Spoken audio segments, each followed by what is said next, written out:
Hello everyone, मेरा नाम है प्रियंका शर्मा। आज हम जिस मुद्दे के ऊपर बात करने वाले हैं वो हम सबकी लाइफ से, हमारे आसपास की लाइफ के और हमारे आसपास के लोगों के, हमारे रिलेटिव्स के, उन सब के बहुत करीब है। वो एक ऐसा मुद्दा है ना जो पता होते हुए भी हम लोग उस पर ध्यान नहीं देते। क्यों? क्योंकि शायद सोशल अवेयरनेस नहीं है। क्यों? क्योंकि हम उन सब पे बात नहीं करना चाहते। क्यों? क्योंकि हमको लगता है वो सब कुछ ठीक है। पर वो एक ऐसा मुद्दा है जिसे हमें पता होना ही चाहिए। इसका नाम है हमारी मेंटल हेल्थ। क्या हमारी मेंटल हेल्थ ठीक है? क्या हम खुश हैं? हमारा शरीर फिट दिखता है, हम सुंदर दिखते हैं, हमारे चेहरे पे कोई एक्ने नहीं है, हम मेकअप करते हैं, हमारी आंखें सुंदर है, होठ सुंदर है, बाल सुंदर है। क्या सिर्फ इतना ही जीवन है? हमारी जॉब अच्छी चल रही है, लाइफ अच्छी चल रही है, क्या ये सब कुछ सफिशिएंट है? नहीं। उसके साथ है हमारी खुशी, हमारी मेंटल हेल्थ। कई बार हम हमारे काम में इतने बिजी होते हैं कि हमें पता ही नहीं होता कि हमारी मेंटल हेल्थ कब इतनी खराब हो जाती है। आप पूरे दिन बिजी रहते हैं, आप किसी से बात नहीं करते, आप एक कमरे में रहते हैं, रूम में भी अपना फोन चलाते हैं, फोन के अंदर कुछ देखना, कई बार तो देखना भी नहीं होता। कुछ लोग तो इतना ज्यादा वर्क में इतना बिजी होते हैं कि अपने काम में बिजी होने की वजह से उन्हें स्ट्रेस हो जाता है। अब मेंटल हेल्थ होने के लिए जरूरी नहीं है कि आप बिजी ही हो। कई बार आपकी फैमिली, एनवायरनमेंट, आपके आसपास के लोग, कुछ टॉक्सिक पीपल आपके आसपास होते हैं ना, मतलब कुछ रिलेटिव्स ही होते हैं ऐसे जो कुछ ना करके भी आपका कुछ बहुत कुछ कर देते हैं। ये सारी चीजें कहीं ना कहीं हार्म करती है हमारी मेंटल हेल्थ को। और इंडिया में तो इसे इतना इग्नोर किया जाता है, इसे बिल्कुल नहीं देखा जाता। क्यों? क्योंकि मेंटल हेल्थ के बारे में अक्सर लोग क्या कहते हैं, इसे तो ये तो ऐसे ही है, इसे तो गुस्सा बहुत आता है, इसका तो दिमाग खराब है, जब देखो इसको बस चिल्लाना आता है, पूरे दिन काम में बिजी रहता है या रहती है और उसके बाद ही हम पे चिल्लाती है, चिल्लाता है, पूरे दिन पढ़ाई करता है ना इसलिए इसका सिर फिर गया है। इस टाइप की बातें होना। और अगर एंजाइटी लेवल हाई हो जाए तो और कुछ नहीं तो भूत, प्रेत, बला, ये सारी चीजों का नाम दे दिए जाते हैं। पर कोई भी ये नहीं जानने की कोशिश करता कि सामने वाले के आखिर मन में चल क्या रहा है, हमारे आसपास वाले आखिर क्यों इतना परेशान है, या मैं क्यों इतना परेशान हूं। भाई अगर आप अपने आप को नहीं जानते तो सामने वाले को जानने के बारे में तो आप छोड़ ही दीजिए। काफी सारे ऐसे मुद्दे हैं जिससे आपकी मेंटल हेल्थ जो होती है वो प्रभावित होती है। कई बार आप किसी को खो देते हैं, कई बार आपका ब्रेकअप हो जाता है, आप जॉबलेस हो जाते हैं, आपको जॉब नहीं मिलती। ये सारी चीजें आपकी मेंटल हेल्थ को बहुत अलग तरीके से अफेक्ट करती है। और इंडिया में देखा जाए तो ये इतना बड़ा मुद्दा है कि हमारे ex president mister Shri Ramnath Kovind ji ने 2017 में एक स्टेटमेंट दिया था कि इंडिया एक मानसिक रोग से, एक समस्या से बहुत बुरी तरीके से इस समय लड़ रहा है। तो आप इस बात से समझ सकते हैं कि कितना कितना कितना जरूरी है कि हम ये बात ध्यान रखें कि हम हमारे दिमाग को क्या दे रहे हैं, कि हमारे दिमाग को उस तरीके की खुशी मिल पा रही है या नहीं। और इन सब चीजों को देखने का बहुत बढ़िया तरीका होता है क्या हमें एंजाइटी होती है, हम खुश रहते हैं नहीं, हमारी जो एंजाइटी है हम उसे संभाल पा रहे हैं या नहीं। एंजाइटी जो होती है ना वो एक बहुत छोटी, एक अच्छा सा सिम्टम है। देखने में लगता है कि ये सिर्फ एक लक्षण है, छोटा मोटा लक्षण है, पर धीरे धीरे बढ़ते बढ़ते डिप्रेशन कब हो जाए कुछ पता नहीं। इवन एंजाइटी ही एक ऐसा कॉज है जो बढ़ते बढ़ते बढ़ते बढ़ते आगे डिप्रेशन में बदल जाता है। डिप्रेशन में बदलता है तो कई लोग सुसाइड जैसे कदम उठा लेते हैं। कोई छोटी बात नहीं है सुसाइड कर लेना, अपने आप को खत्म कर देना, कोई छोटी बात थोड़ी है। कहाँ से शुरू हो रहा है ये सब कुछ? इन सब का एकमात्र कॉज जो होता है ना वो एंजाइटी है। आपकी शुरुआत एंजाइटी से होती है और चलते चलते चलते चलते आपके शरीर तक पहुंच जाती है, आपको हार्ट अटैक आते हैं, आप डिप्रेशन में जाते हो, आपका हार्ट रेट बढ़ जाता है, अब कई तरीके की चीजें आपके साथ घटित होती हैं। अब एक चीज देख लीजिए, जब आपका एंजाइटी सुपीरियर लेवल पे पहुंच जाए, जब एकदम आपका एंजाइटी जब कंप्लीटली खत्म, मतलब अब उसके बाद आप बॉटल अप हो जाते हैं, तो उस समय लास्ट ऑप्शन क्या होता है? आदमी सुसाइड कर लेता है। इवन इंडिया में 1 लाख पर 21.1% लोग हर साल सुसाइड कर लेते हैं? क्या उनकी जीवन इंपॉर्टेंट नहीं है? क्या वो लोग हमारे लिए, अपने लिए इंपॉर्टेंट नहीं है? क्यों नहीं है? क्या होती है एंजाइटी? शब्द बहुत छोटा पर जीवन को नाश कर देता है। क्या है ये एंजाइटी? एंजाइटी एक ऐसी भावना है जिसमें आपको चिंता, डर, बेचैनी, कुछ होने का, कुछ अशुभ होने का, ये सब घटना होने का एक अनुभव होता है, एक फीलिंग होती है। वो बहुत गंदी फीलिंग होती है जिसे आप रोकना चाहते हैं पर आप रोक नहीं पाते। एंजाइटी के भी ना अलग अलग स्टेजेस आते हैं। एंजाइटी 4 स्टेजेस में चलती है। पहले एक माइल्ड एंजाइटी होती है जो अमूमन सब में पाई जाती है। कोई स्पेसिफिक आपकी ऐसी कंडीशन हो गई है, आप एक ऐसी परिस्थिति में घिर चुके हैं कि आपको एक माइल्ड एंजाइटी हो रही है, जो सबको होती है। ये मुझे होना, आपको होना, आस पड़ोस में होना, किसी को भी होना, it's very very very normal. इसमें कुछ नहीं होता है। इसमें एक नॉर्मल तरीके से आदमी को किसी मतलब सिचुएशन आती है। मान लीजिए कल मेरी प्रेजेंटेशन है, छोटी एंजाइटी है कि हाँ मेरी कल प्रेजेंटेशन कैसी जाएगी, क्या मेरे बॉस उससे खुश होंगे या नहीं होंगे। इसको सब क्लिनिकल एंजाइटी कहते हैं। इसके लिए आपको कोई खासा वैसे क्लिनिक की जरूरत नहीं होती, कोई डॉक्टर की जरूरत नहीं होती। इसमें आप सिंपल अपने आप को ही सेल्फ हेल्प से आप थोड़ा मेडिटेशन करते हो, योगा करते हो, थोड़ा सा अपने आप को कॉन्फिडेंस के साथ मोटिवेट करते हो और ये ठीक हो जाती है। इसमें कोई प्रॉब्लम नहीं है। अमूमन हर इंसान में होती है ये, क्योंकि सिचुएशनल बेस्ड होती है। फिर आती है मॉडरेट एंजाइटी। अब ये थोड़ा सा, ये उसका अपर स्टेज है जहां से इंसान को ध्यान रखना चाहिए, क्योंकि यहाँ पर एंजाइटी जो है ना, अब ये पर वीक होने लगी है। ये सिचुएशन नहीं बची है। अब हर हफ्ते में 2-3 बार ये एंजाइटी हो जाएगी। यहां आपको रोकने की बहुत नीड है। क्यों? बाहर का एनवायरमेंट आपकी मेंटल हेल्थ को खराब कर रहा है। क्यों? सिर्फ सिचुएशंस ही नहीं, आपके आसपास की चीजें, आपका अपना, आपका काम का बोझ, ये सब चीजें आपको परेशान कर रही हैं। इसके लिए अमूमन काफी ज्यादा अगर होता है तो लोग डॉक्टर के पास चले जाते हैं कंसल्ट करने के लिए। बेसिकली ये साइकोलॉजिस्ट इसे हैंडल कर लेते हैं। इसके लिए साइकाट्रिस्ट की नीड नहीं होती, साइकोलॉजिस्ट इसको हैंडल कर लेते हैं, पर इसको साइकोलॉजिस्ट की भी नीड नहीं होती है। आप अपनी सेल्फ हेल्प से इसे कर सकते हैं। आप अपने आप को मेडिटेट कीजिए, आप कोई गेम खेलिए, लोगों के साथ बात कीजिए, ठीक हो जाती है, इतना कोई प्रॉब्लम नहीं है। अब आती है सीवियर एंजाइटी। ये एक खतरनाक स्टेज में आप एंटर करते हो। क्यों? क्योंकि अब ये रोजाना की चिंता बन गई है। हर दिन 1 से 2 बार आप परेशान होते हो, सीवियर लेवल पे परेशान होते हो। अब यहां से आपके दिमाग आपके शरीर को कंट्रोल करना शुरू करता है। यहां से समस्या उत्पन्न होती है, हार्मोनल डिसबैलेंस होता है, बीपी की प्रॉब्लम होती है। बीपी हाई भी हो सकता है, बीपी लो भी हो सकता है, हाथ पैर का ठंडा होना, हाथ पैर कांपना, ये सब चीजें यहाँ पर होती है। अमूमन सर दर्द रहना, काफी कुछ होता है।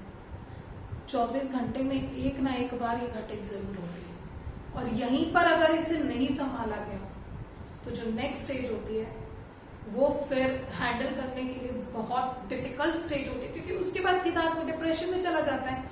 ऐसा जरूरी नहीं है कि डिप्रेशन जो है वो एंजाइटी की नेक्स्ट स्टेज है, पर यस, जब एंजाइटी सुपीरियर लेवल पे पहुंचती है तब हम डिप्रेशन में तो जाते हैं, बट डिप्रेशन का भी सुपीरियर स्टेज एंजाइटी होता है, जिसके अंदर इंसान सेल्फ वायलेंट होने के साथ साथ सामने वालों पे भी वायलेंट हो जाता है।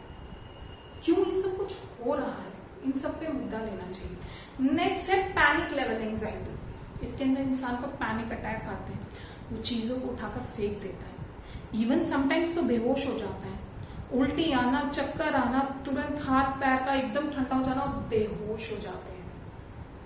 क्या ये प्रॉब्लम नहीं है? क्या हमें इस पर नहीं सोचना चाहिए?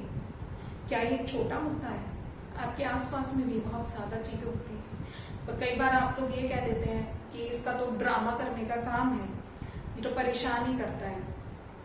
इसके अंदर रैपिड ब्रीदिंग होती है, फियर टू डेथ होता है, और यहीं से इंसान के दिमाग में सुसाइडल थॉट्स आते हैं। आप नहीं जानते कि आपके आसपास वाला कौन इस चीज से गुजर रहा है, कब कुछ हो जाए। लाइफ एक ऐसी चीज है जो आप नहीं जानते कब क्या घटित हो जाए। तो इस चीज के लिए जरूरी नहीं कि आप सिर्फ अपनी मेंटल हेल्थ का ध्यान रखें, आपको ये पता होना चाहिए आपके आसपास में, आपकी फैमिली में, आपके फ्रेंड्स में कौन इस चीज से गुजर रहा है। क्योंकि मेंटल हेल्थ एक ऐसी चीज है ना जो बाहर से भले ही ना दिखे पर अंदर ही अंदर इंसान को खोखला कर देती है, अगर इसका ढंग से सही तरीके से उपचार ना किया जाए। पहली बात तो हमें कोशिश करनी चाहिए कि मेंटल हेल्थ हमारी हमेशा अच्छी रहे, हर चीज बहुत खुश रहे हम लोग। ज्यादा चीजें देखो, थोड़ी मोटी चिंताएं होना, छोटी मोटी चिंताएं होना, इट्स वेरी नॉर्मल, हर किसी की जिंदगी में होती है। थोड़ी देर के लिए हुई, आपने कोप अप किया, छोड़ दिया। पर अगर ये बढ़ रही है तो ये सोचने का विषय है, अभी सोचने का विषय है। क्योंकि देखिए, आपको शरीर में छोटे से पिन चुभती है, आपको शरीर में दर्द होता है, आप जाते हैं ना डॉक्टर के पास, तो अपने दिमाग के लिए क्यों नहीं जानते? क्यों? कि कोई हमें पागल कह देगा? क्यों? कि कोई हमारा मजाक उड़ाएगा? क्यों? क्योंकि सोसाइटी हमारे बारे में कुछ कुछ बोलेगी। आप ये क्यों नहीं सोचते कि आपकी इन सब चीजों की वजह से आपकी प्रोडक्टिविटी कितनी घट रही है? आपको पता है इंडिया में हमारा इकोनॉमिक प्रोडक्टिविटी इतना घट जाएगा कि 2030 तक आते आते 1.3 ट्रिलियन अमेरिकन डॉलर तक हमें लॉस होगा। क्यों? क्योंकि बिकॉज ऑफ लो प्रोडक्टिविटी। इन सब चीजों के लिए अब हमें काफी सारी चीजों का ध्यान रखना पड़ेगा। ऐसा तो नहीं है कि दुनिया में ऐसे लोग नहीं हैं जिन्होंने अपनी मेंटल हेल्थ पे ध्यान नहीं दिया हो। काफी सारे लोग हैं जो इन सब चीजों के साथ कोप अप किए हैं, ठीक है। फॉर एग्जाम्पल आपने अमूमन देखा होगा दीपिका पादुकोण, क्या वो डिप्रेशन में नहीं गई थी? वो भी गई थी भाई। जब इतने बड़े बड़े सेलिब्रिटीज डिप्रेशन में जा सकते हैं, इवन मैं एक टाइम पर अपनी खुद की मेंटल हेल्थ से परेशान रही। मैंने खुद ने कोशिश की, इसीलिए आज मैं ये वीडियो बना रही हूँ कि मैं सबकी हेल्प कर सकूं। इंसान को हमेशा किसी ना किसी से सीखना चाहिए। आपकी मेंटल हेल्थ के लिए आपको दूर जाने की जरूरत नहीं है, आपके आसपास में कई लोग होंगे। अब जैसे दीपिका पादुकोण जी का एक हम एग्जांपल ले सकते हैं कि रणबीर कपूर से उनका जब ब्रेकअप हुआ तो उसके बाद वो डिप्रेसिंग कंडीशन में पहुंच गई, जिसकी वजह से उनका काम करने का मन नहीं करता था। वो अकेले रहना पसंद करती थी, वो पूरे दिन जाकर वो सोती थी या फिर काम करती थी तो बहुत कम करती थी, और जिसमें भी उन्हें खुशी नहीं मिलती थी। धीरे धीरे धीरे उन्होंने अपने आप को एक साइकाइट्रिस्ट को दिखाया, कंसल्ट किया और चीजों से बाहर आई। सिमिलरली हम लोग दिव्यांका त्रिपाठी दहिया को भी जानते हैं, वो भी अपने ब्रेकअप के बाद इसी तरीके से डिप्रेस हुई। क्या हुआ उसके बाद? उनकी कंडीशन तो इस लेवल तक खराब हो गई थी कि उन्होंने हर चीज पर ध्यान देना तक छोड़ दिया था। तो उसके बाद जब उन्हें रियलाइज हुआ तो उन्होंने वापस उस चीज के साथ कोप अप किया। अब मेरी लाइफ के बारे में सुनिए। मेरी लाइफ में मैं कितनी डिप्रेस हो चुकी थी अपनी चीजों के साथ। मेरी लाइफ में बहुत कुछ घटित हुआ जिसकी वजह से मैं इतनी डिप्रेस हुई कि मेरे दिमाग में पता नहीं ना जाने क्या क्या चीजें आती थी। परेशान होना, पढ़ाई को लेकर, एनवायरमेंट को लेकर, काफी सारी चीजों को लेकर परेशान होना, पर उसका रिजल्ट अल्टीमेटली आया क्या? कुछ नहीं। इवन उसके साथ दुनिया जमाने की बीमारी, फैट, वेट गेन और पता नहीं क्या क्या हुआ, पर कुछ अच्छा पॉजिटिव रिजल्ट आया चिंता का? नहीं। इसलिए हमें हमेशा एक चीज ध्यान रखनी चाहिए कि आप हर चीज को कंट्रोल नहीं कर सकते। कुछ चीजें हमें एज इट इज छोड़ देनी चाहिए गॉड पर, कि अब जो होगा होगा। आपको बस अपनी मेहनत करनी चाहिए, ध्यान रखना चाहिए। अब सबसे बड़ी चीज कि इस एंजाइटी से, इस मेंटल हेल्थ इश्यूज से निपटा कैसे जाए। तो देखिए, बहुत इजी चीजें हैं। देखिए, ज्यादातर तो ट्राई कीजिए कि ना साइकेट्रिस्ट के पास ना ही जाना हो पाए। हमेशा कोशिश कीजिए कि आप ज्यादातर सेल्फ हेल्थ केयर कीजिए, सेल्फ हेल्प केयर कीजिए और अपनी हेल्थ का ध्यान खुद ही रखिए। सबसे इंपॉर्टेंट फर्स्ट थिंग, आपको अपनी एक्सरसाइजेस कभी नहीं छोड़नी। जिनको भी मेंटल हेल्थ इश्यू है और नहीं भी है, they should do exercise daily. क्यों? क्योंकि एक्सरसाइज करते हैं ना तो हमारे जो हार्मोन्स हैं, हमारा ब्लड प्रेशर है, हमारा मेंटल है, हर चीज की एक्सरसाइज होती है। हमारी फिजिकल, मेंटल, सारी चीजों की एक्सरसाइज होती है। सब चीजें बैलेंस में आने लगती हैं। हमारे टॉक्सिन्स बाहर रिलीज होते हैं जब हम स्वेटिंग करते हैं। अच्छी गुड डाइट रखिए, ट्राई कीजिए कि बहुत ज्यादा कोलेस्ट्रॉल, बहुत ज्यादा ऑयली फूड से बचिए।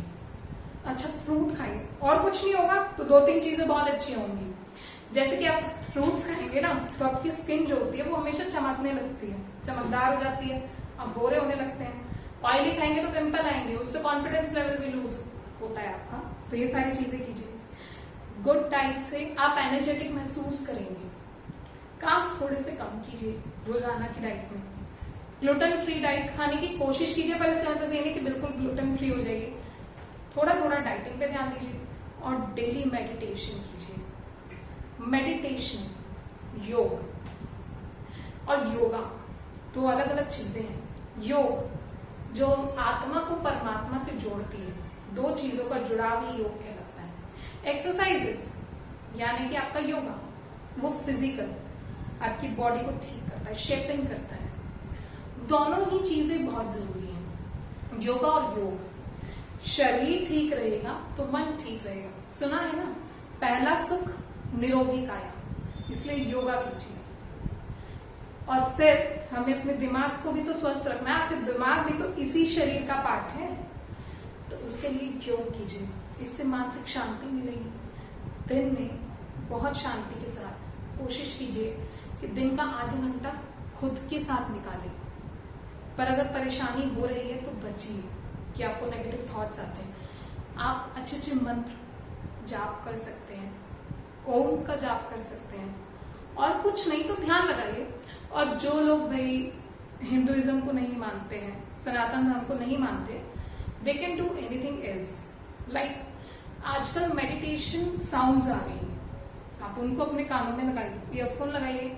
नहीं लगा सकते हैं तो फोन में नॉर्मल चलाइए, कमरा बंद कीजिए, लाइट ऑफ कीजिए और आंखों को बंद कीजिए और शांति से मेडिटेट कीजिए। किसी से बात ना कीजिए और दिन का 1 घंटा सुबह और 1 घंटा रात को फोन मत चलाइए। फोन कहीं ना कहीं आपकी एंजाइटी का बहुत बड़ा कारण होता है। ट्राई कीजिए कि फोन से बच सके।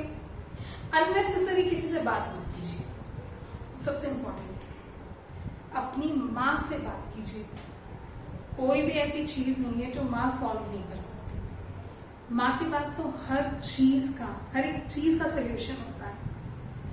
और चौथा नंबर, आप जिससे भी प्यार करते हैं ना, बहुत टाइटली हक कीजिए। उसके साथ कम से कम 1 मिनट का हक कीजिए। साइंटिफिकली प्रूवन है कि जब आप किसी को हक करते हैं तो आपका ऑक्सीटोसिन रिलीज होता है। 1 मिनट के बाद आप उस पर ट्रस्ट करने लगते हैं। तो ट्राई कीजिए, जिससे प्यार करते हैं, it could be your mother, आपके ब्रदर, भाई बहन, मम्मी पापा, हस्बैंड वाइफ, कोई भी हो सकता है, ताकि आप अपने दिमाग को, अपने मन को खुश रख सकें। क्योंकि अच्छे स्वस्थ मन में ही भगवान का वास होता है। आपका जो ये शरीर है ना, इसमें तो भगवान का वास है ही है कि तेरे में भगवान, मुझ में भगवान, पर सबसे ज्यादा भगवान का वास होता है हमारे दिमाग में, हमारे मन में। जिसका चित्त सुखी है ना, वो अल्टीमेटली सुखी है। तो ट्राई कीजिए इन सब चीजों से बचने का, खुश रहने का, और हमेशा कुछ ना कुछ प्रोडक्टिव कीजिए। हमेशा अपने आप को एक्टिव रखिए एकदम। कोई गेम खेलना है, कुछ करना है, कोई एडवेंचरस रहिए, पहाड़ चढ़ जाइए, कभी साइकिलिंग कीजिए, कभी स्विमिंग कीजिए, कोई ना कोई एक्टिविटी, हॉर्स राइडिंग कीजिए, जो आपका मन करे वो कीजिए। किताबें पढ़िए, तरह तरह की चीजें करिए। और एक चीज मैं हमेशा बोलूंगी, अगर आप रिलीजियस है ना, तो प्लीज किसी से बात कर पाए या ना कर पाए, ईश्वर से बात जरूर कीजिए। चाहे तो आप मस्जिद जाइए, कुरान पढ़िए, चाहे आप घर में अपना मंदिर जाइए, अपने वेद पुराण उपनिषद पढ़िए। आप सिख हैं तो गुरुद्वारे जाइए, वहां जाके माथा टेकिए, सब कुछ कीजिए। क्रिश्चियन है तो चर्च जाइए, जहां शांति मिले। और हमेशा स्पिरिचुअल रहने की कोशिश कीजिए, क्योंकि जो इंसान स्पिरिचुअल होता है ना, वो आदमी कभी अपनी आत्मा को मार नहीं पाता। और जो अपनी आत्मा को मार नहीं पाता, वो किसी का बुरा नहीं कर सकता। वहां जाओगे तो किसी के चेहरे पे खुशी देखोगे, खुशी लाने के बारे में सोचोगे, अच्छी अच्छी बातें सुनोगे, और दिमाग थोड़ा सा इधर उधर से हटेगा और अच्छी चीजों में लगेगा। तो इन सब चीजों का ध्यान रखिए, अच्छा खाइए पीजिए, और टॉक्सिक पीपल से दूर रहिए। जितना हो सके ट्राई कीजिए कि इन सब चीजों से दूर रहिए। इसी के साथ मैं अपने सेशन में एंड करूंगी। मैं चाहती हूँ कि जैसे कि मैं इन सब चीजों से बाहर आई, उसी तरीके से मैं आप लोगों को भी बाहर ला सकूं। कृपया करके अगर आपको बहुत अच्छा लगा हो सेशन तो मेरे इस वीडियो पे कमेंट कीजिएगा, और अगर आपको कोई प्रॉब्लम है तो उसे भी कमेंट कीजिएगा। मैं डेफिनेटली रिप्लाई करूंगी, नेक्स्ट वीडियो उसी पर बनाऊंगी। और अगर आपको मेरा वीडियो पसंद आया हो, थोड़ा भी हेल्पिंग हो, मुझे फर्क नहीं पड़ता कि मेरी वीडियो पे लाइक आए, शेयर आए, नहीं आए, वीडियो व्यूज हुए या नहीं हुए, अगर मेरी वीडियो से 1% भी खुश होता है, उसकी लाइफ में थोड़े चेंजेस आते हैं, तो उससे बड़ा मेरे लिए गिफ्ट कोई भी नहीं है। इसीलिए अगर आपको वीडियो अगर पसंद आई हो तो डेफिनेटली इसे लाइक कीजिएगा, और नहीं भी कर सकते तो कमेंट करना मत भूलिएगा। अगर आपकी कोई प्रॉब्लम हो तो मैं हमेशा आपके साथ हूं, चाहे कोई ना हो। Thank you, have a good day.